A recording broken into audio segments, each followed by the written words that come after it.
Aujourd'hui, l'histoire qu'on a commencée cette semaine, on devrait la finir aujourd'hui, il reste pas tant de contenu que ça. Mais avant de commencer, on va réciter une prière.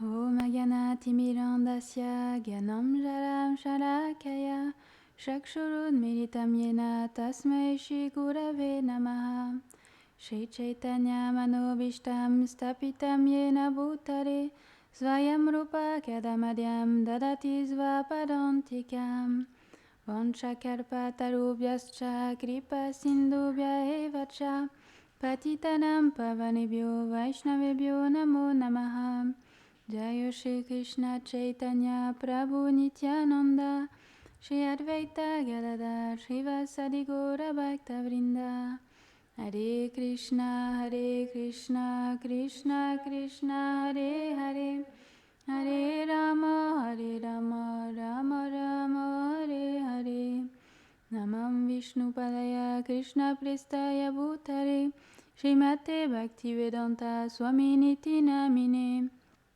Namaste Sarasvate Deve Gauravani Pracharine Nirvishesha Shunyavadi Prastachare Shatarine.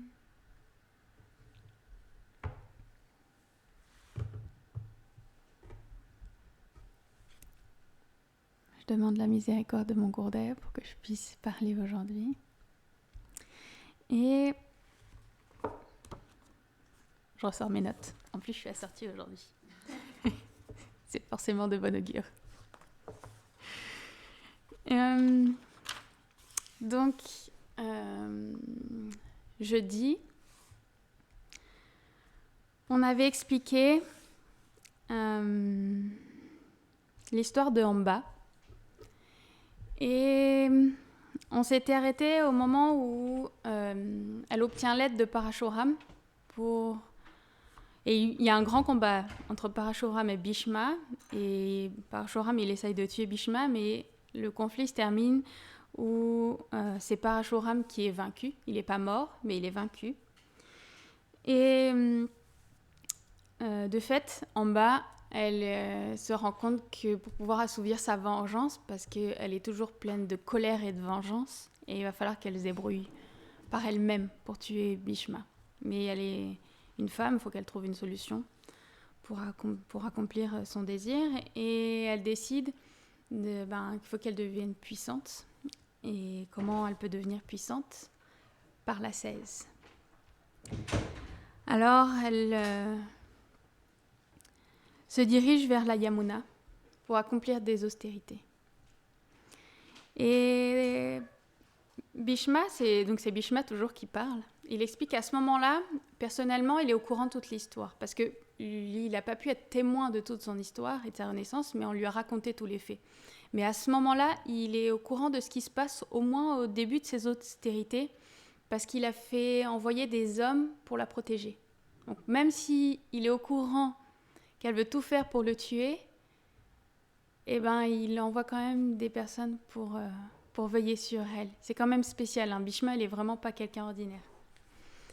Et donc, pendant la première année, elle se met au bord de la rivière, elle arrête de manger, elle se met sur un pied et elle a les bras levés, donc la posture de l'arbre qu'on connaît, comme ça, et elle reste comme ça sans manger pendant une année. Elle va faire cette posture-là. Elle a son corps qui change un peu pendant cette année-là. Son corps devient émacié forcément par le jeûne et il devient bronzé par le soleil. Et après une année, elle brise son jeûne avec une feuille sèche. Qui est capable de faire ça? De briser son jeûne avec une feuille sèche. Nous-mêmes, avec juste une journée de jeûne, on ne brise pas notre jeûne avec une feuille sèche. Et donc, elle mange que ça. Et ensuite, elle repart dans ses ascèses. Et là, elle décide de rentrer dans la Yamuna. Elle rentre dans l'eau jusqu'à la taille. Et elle se met de nouveau sur un pied. Et là, pendant une année, en jeûne, elle est dans l'eau, sur un pied en train de continuer ses ascèses dans la Yamuna. On sait à quel point c'est difficile parce que dans le dernier voyage, Gurudev avec quelques dévots, ils ont fait des austérités comme ça dans le Radhakund et c'est difficile de rester dans l'eau comme ça. Et elle a fait ça pendant 1 an. C'est vraiment très, très austère.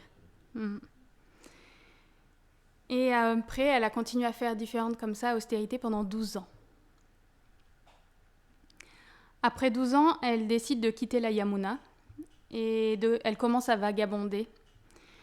Et de son apparence de femme douce, au fur et à mesure de ses ascèses, elle se transforme vraiment comme quelqu'un de féroce en fait, et son pouvoir ascétique, il rayonne en fait autour d'elle, vraiment, parce qu'elle l'austérité de ses ascèses fait que ça la rend vraiment puissante comme ça, et elle rayonne de son pouvoir. Et dans son vagabondage, dira-t-on, elle arrive au Gange. Et elle rentre dans l'eau pour accomplir des ascèses. Mais le Gange, qui est Gange ? C'est Ganga. Ganga, c'est la mère de Bhishma. Quand même, j'ai pas autre mot que elle est culottée quand même. Parce que elle ose, dans son désir de tuer Bhishma, rentrer dans les eaux de la mère de Bhishma pour accomplir ses austérités. Et même Ganga, quand elle voit ça, elle n'est pas contente avec Amba.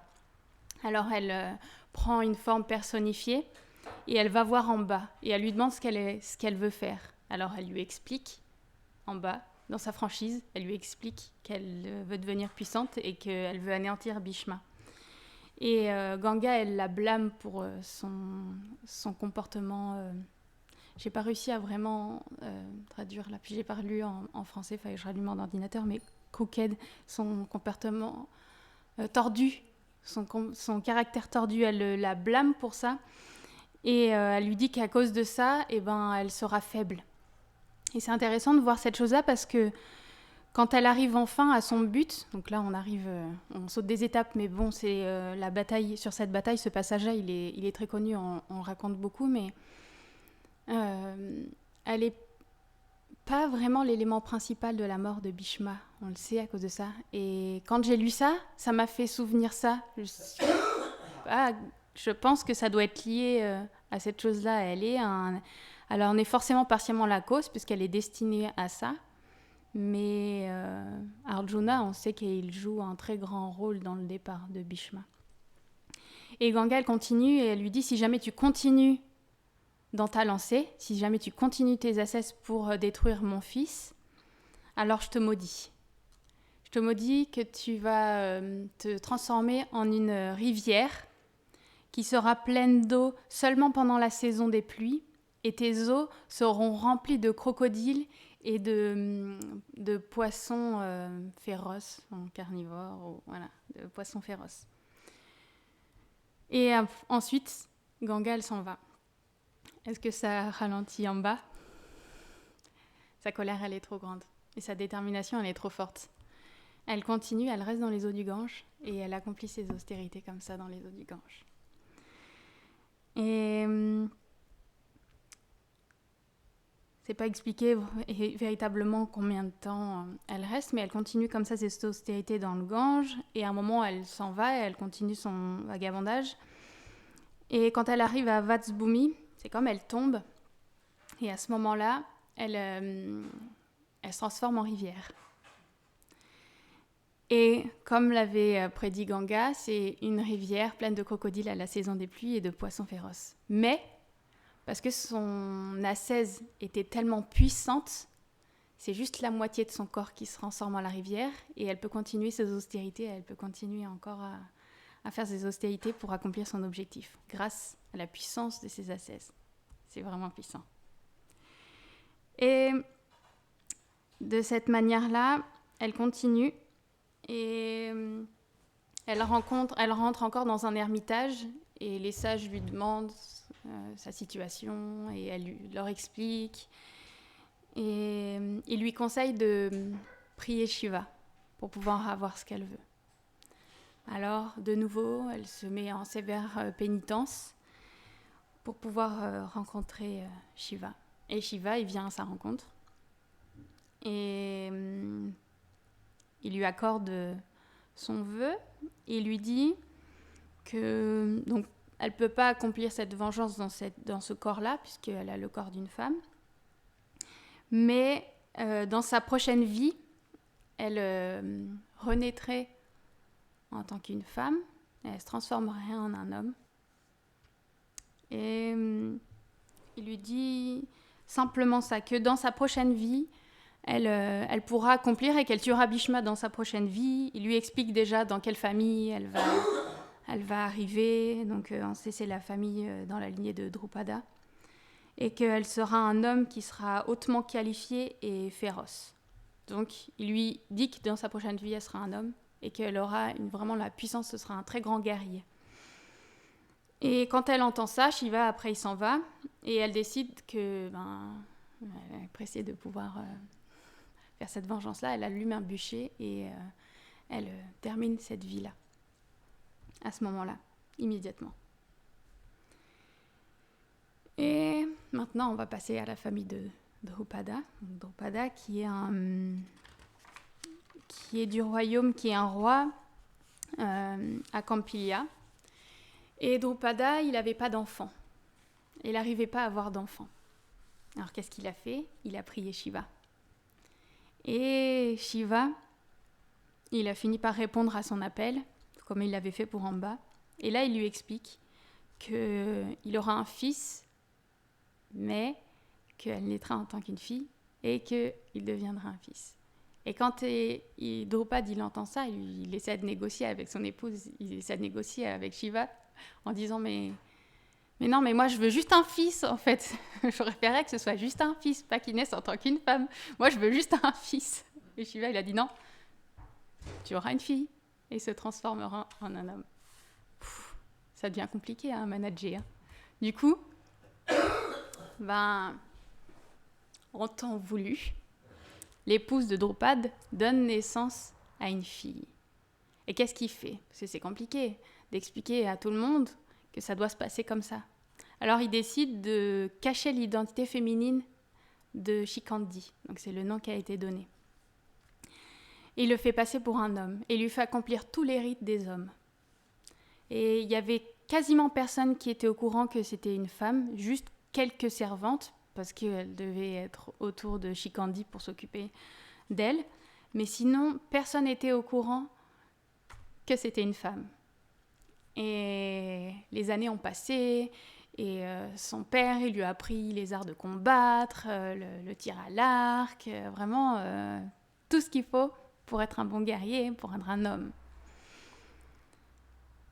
Mais vient l'âge de Shikandi d'être mariée. Il est toujours une femme.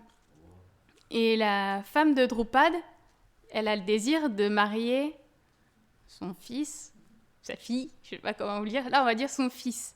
Du coup, elle veut trouver une femme parce qu'elle a la foi que de toute façon, il va finir par se transformer en homme, c'est obligatoire. Du coup, elle arrive à convaincre Drupad, parce que Drupad, il est sceptique, il dit non mais tu vas pas faire ça, ça va te poser des problèmes de faire ça. Et les femmes, elles sont fortes dans l'argumentation, elle arrive à convaincre son mari que c'est une bonne chose qu'il soit marié. Alors, il trouve une bonne épouse pour Shikandi. Ils font un beau mariage. Shikandi, il arrive, l'épouse, elle n'est pas au courant, hein. Personne n'est au courant. Hein. Shikandi, il arrive dans un bel atour de mariée. Il y a un super beau mariage. C'est avec la fille de Hiranyavarma, le roi des Dashanakas. Et après le mariage, forcément, elle découvre que son mari, c'est une femme. Et là, elle est très offensée, en fait, de cette chose-là. Et elle écrit tout de suite un courrier à son père et en lui disant que, ils ont été dupés et que c'est pas un homme, c'est une femme. Et quand son père, il apprend ça, et les Dashanakas, C'est des guerriers hyper puissants. Et là, il décide qu'il ramène son armée. Et quand Drupad il entend ça, il ne sait plus quoi faire. Parce qu'ils ne peuvent pas faire face à cette armée-là. Ils sont vraiment trop puissants. Et Shikandi, quand elle voit la situation dans laquelle elle a mis toute sa famille, elle est très peinée de ça. Et elle décide qu'il faut qu'elle quitte cette vie. Alors elle part dans la forêt. Elle part dans la forêt et elle arrive dans une demeure dans la forêt. C'est un yaksha qui vit à cet endroit-là. Et à ce moment-là où elle arrive dedans, elle rentre dans cette cour, il n'y a personne. Et elle commence à s'asseoir là, à jeûner et à simplement rentrer en méditation. Et au bout d'un moment, le yaksha qui vit à cet endroit-là, qui s'appelle Stuna, il la voit, qui est tout amaigrie par le jeûne, et lui demande ce qui se passe. Et elle lui raconte tout ce qui se passe, qu'à cause d'elle, à cause de toute cette situation-là, parce qu'elle n'est pas un homme, elle n'est toujours pas un homme, et Shiva, il avait promis cette chose-là, mais elle n'est toujours pas un homme. Et il y a une armée qui est en train de se diriger vers le royaume de Campilia. Et Stuna lui dit qu'il ne peut pas juste la transformer en homme, mais il peut faire un compromis avec elle pour sauver sa famille. C'est que lui, en tant qu'un homme, il a la possibilité d'échanger leur genre. Et il lui propose temporairement, juste le temps que le roi, le père de l'épouse, il arrive, qu'elle soit présentable en tant qu'un homme, et que dès que le conflit est terminé, elle revienne vers Stuna, et qu'ils rééchangent et elle reprenne sa féminité. Juste pour passer ce conflit-là. Elle n'a pas d'autre choix, qu'est-ce que vous voulez qu'elle réponde ? Elle accepte ce compromis-là avec Stuna. Et de cette manière-là, elle prend sa forme masculine. Et elle retourne à Campilia.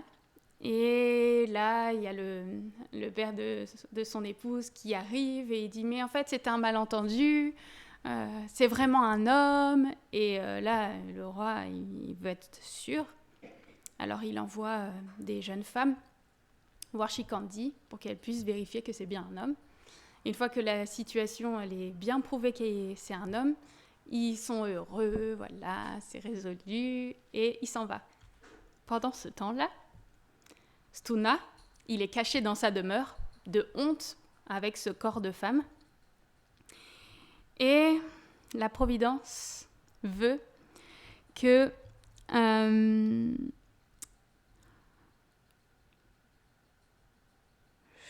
c'est un Deva, le trésorier des Devas, j'ai oublié son nom. Kuvera, je pense que c'est Kuvera qui vient. Parce que Kuvera, il a des yakshas en fait à son service.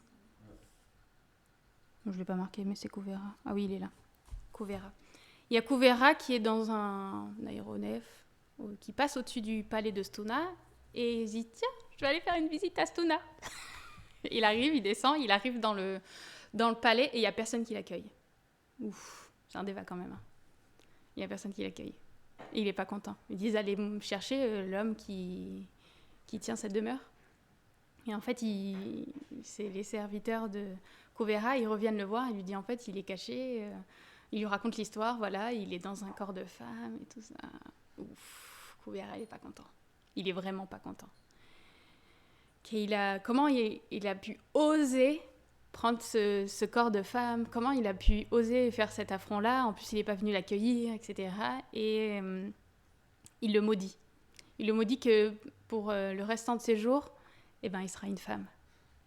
Et là, les serviteurs de Kuvera, ils essaient de calmer Kuvera et de lui faire diminuer au moins la malédiction. Ils lui disent, mais Kuvera, comprends, il a fait ça par charité, il a fait ça pour aider quelqu'un. Donc c'est dur quand même, la malédiction que tu lui donnes.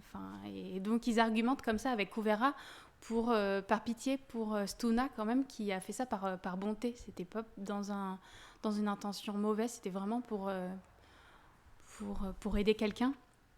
Et Kuvera, il accepte à ce moment-là de réduire sa malédiction. Il lui dit « Ok, dans ce cas-là, Shikandi, elle gardera la masculinité jusqu'à la fin de sa vie.